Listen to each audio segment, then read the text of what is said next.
Friends, what we are going to discuss today is not just news. It is a turning point, an economic tsunami that has already shaken the entire global market and continues to gain strength.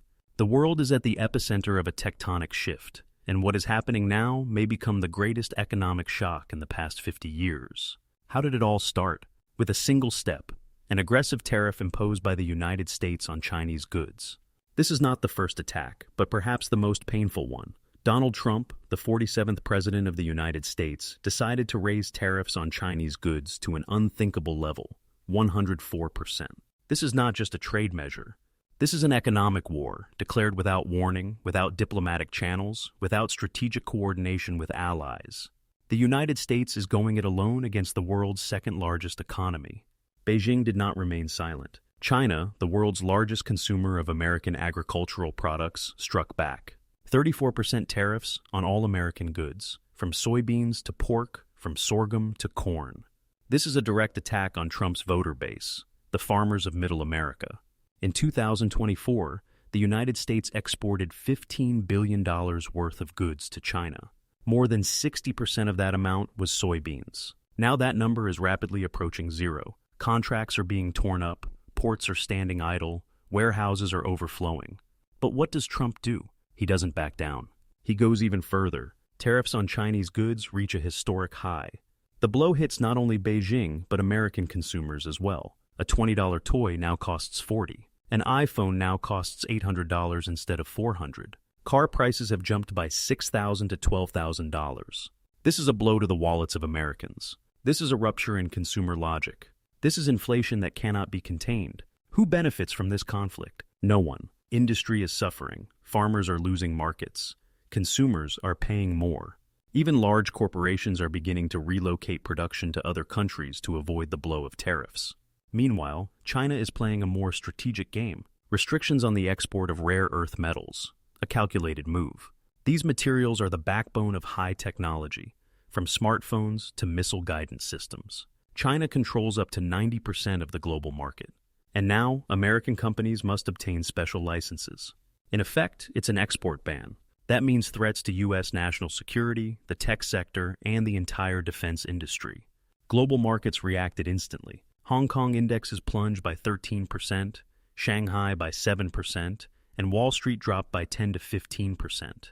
In one night, more than $700 billion disappeared from the market. Investors are fleeing to gold, government bonds, searching for a safe haven. The mood is one of panic. Who will blink first? This is no longer a trade duel. It is a battle between two economic titans that affects every person on the planet. We are witnessing the formation of a 21st century trade iron curtain. At stake is not just export and import. At stake is global leadership and the future of the world economy. And now comes the most interesting part. While Washington rattles its saber, Beijing offers negotiations. The window is open, but the conditions are strict. China demands recognition of its sovereignty and trade policy, a rejection of unilateral actions, and international arbitration. But the White House responds with new tariffs. The political confrontation escalates. In the streets of America, protests. On the stock markets, instability. Markets are shaken by Trump's words. A single phrase from the president, "We are not going to suspend tariffs," triggered a plunge in stock indices worth trillions of dollars. Anxiety is growing inside the country. Americans hear about cheap products from Trump, but the reality is inflation, rising fuel and food prices. Confidence in economic leadership is eroding. Europe is not silent. The European Union imposes countermeasures, 25% tariffs on American goods. Germany is outraged. 30% of its auto industry is geared toward the United States. Major German corporations, Mercedes, BMW, are sounding the alarm. The EU is considering expanding trade alliances with Canada and Asia. Canada responds firmly. After Trump's suggestion to make it the 51st state, Ottawa blocks American goods, promotes cultural independence, and expands the CETA agreement with the EU. National identity becomes an element of economic warfare. Mexico is acting quietly but precisely. President Sheinbaum clearly stated, "There will be a response when we deem it necessary." Negotiations have already begun with Brazil, South Korea, and the BRICS countries. Now to the key resource, energy. China has completely halted the import of American LNG, worth $2.4 billion per year. The alternative? Australia, A 15-year contract with China Resources Gas. American terminals sit idle, contracts are collapsing, and Australia, as a new player, is taking over the vacated market share.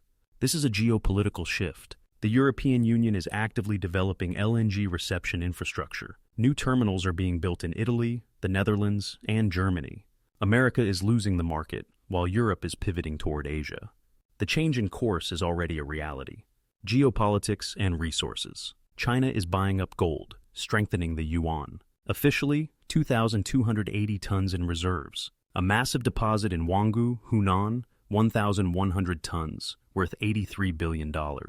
This is not just a hedge. It is the strategic foundation of a new financial order.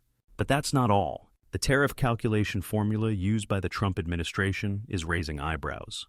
The trade deficit is divided by the volume of imports, and the result becomes the tariff percentage. There is no logic. The method resembles a child's building set, yet billion-dollar deals depend on it. Trust is declining. Vietnam, Cambodia, and Malaysia are being hit with punitive tariffs they don't deserve. Countries that do impose real barriers are left untouched. The world sees the United States is acting unfairly, and the White House cannot offer a clear explanation. Press Secretary Caroline Leavitt gets tangled in her words. Why was a father, legally residing in the United States, deported? Why was a court decision ignored? The answer? The judge works for the Department of Justice. This is now a crisis of trust. Allies are distancing themselves. Germany, Canada, Mexico, the European Union, all are seeking paths away from Washington. America is left alone. And what do you think? What is your view on the trade war and Trump's policy? Who is truly winning? And who will ultimately foot the bill? Share your opinion.